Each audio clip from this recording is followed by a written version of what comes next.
Karadeniz'de yaşanan gelişmeler ABD ile Rusya'yı bir kez daha karşı karşıya getirdi. Ukrayna Dışişleri Bakanı Dmytro Kuleba'nın Washington ziyaretinde Rusya ana gündemdi. ABD Dışişleri Bakanı Antony Blinken, Rusya'nın bölgede alışılmışın dışında askeri aktivitesini takip ediyoruz diyerek Rusya'nın 2014'te Kırım işgali gibi yeni bir işgal girişiminden endişeliyiz açıklamasında bulundu. Çin'in Bank Sesi olarak bilinen Badiaccion'un İtalya'da gerçekleşecek sergisi için Çin'den itiraz geldi. Ancak İtalya serginin iptal edilmesi taleplerini reddederek ifade özgürlüğünü savundu.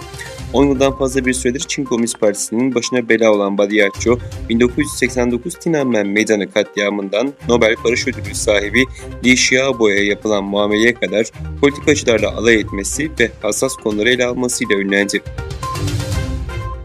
Belçika'nın başkenti Brüksel'in sembol eserlerinden olan Ateneum, Uygur bayrağının renkleriyle ışıklandırıldı.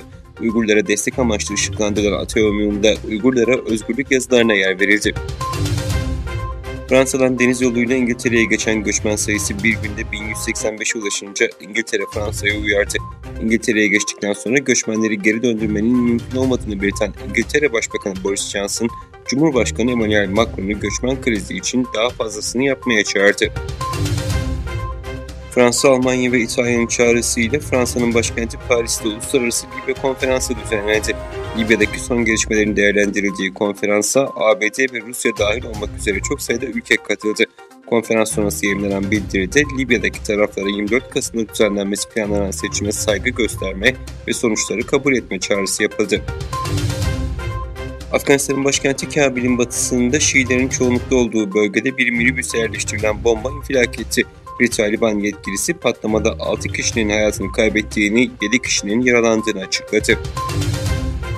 2002 FIFA Dünya Kupası Avrupa elemeleri G grubu 9. hafta maçında Cebeli Tarık'ı konuk eden Türkiye milli takımı sahadan 6-0 galip ayrıldı. Bu sonuçta Norveç'te puanları eşitledi ve +1 avarajda grupta Hollanda'nın ardından ikinciliği aldı.